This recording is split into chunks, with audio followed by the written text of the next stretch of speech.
Et comme tous les vendredis après votre journal de 7h30, bonjour Emmanuel Galasso. Bonjour Maxime Yello. Parlons foot avec évidemment hier soir l'équipe de France qui a battu l'Ukraine 4-0.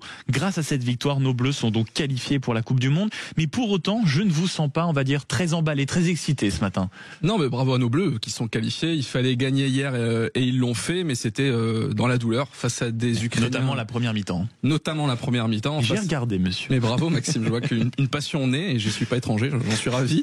Non mais voilà, victoire dans la douleur face à des Ukrainiens qui ont été complètement aux fraises pendant 90 minutes. Et une fois de plus, on doit notre salut à un homme, Kylian Mbappé, qui a surgi de nulle part pour marquer son 400e but en pro. Et contrairement à tous les footix qui s'enflamment depuis hier soir parce qu'ils ont vu 4-0 sur le tableau d'affichage, moi je reste pessimiste quant à nos chances de performer à la Coupe du Monde, parce qu'on n'a pas réglé nos problèmes principaux, notamment le fameux problème d'équilibre collectif dont je vous avais parlé, Maxime, il y a 2 mois. Et battre l'Ukraine et l'Azerbaïdjan, c'est super, hein, c'est bon pour la confiance, mais on reste encore à des années-lumière des plus grosses nations. Et si je prends seulement l'exemple de l'Espagne, là si on les affronte demain, l'Espagne on se fait rouler dessus.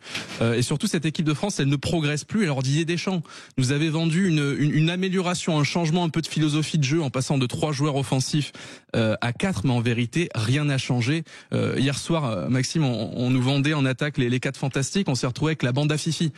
Les gars étaient les uns à côté des autres, ils se regardaient, il se passait rien, on dirait qu'ils parlaient pas la même langue, il y avait un espagnol, un anglais, un slovaque qui venait traduire. Il ne se passe rien dans cette équipe, il n'y a pas de connexion, et c'est le sélectionneur qui doit normalement connecter les joueurs entre eux.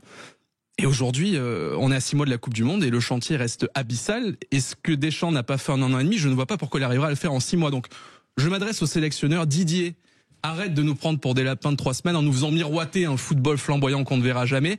Et reviens à tes fondamentaux, ce football pragmatique qui nous a fait gagner la Coupe du Monde en 2018. Et pour le football champagne, j'ai envie de dire, on aura Zidane qui viendra après la Coupe du Monde, qui prendra le relais de Didier Deschamps, et à ce moment-là on pourra être en mesure d'attendre beaucoup plus sur le terrain.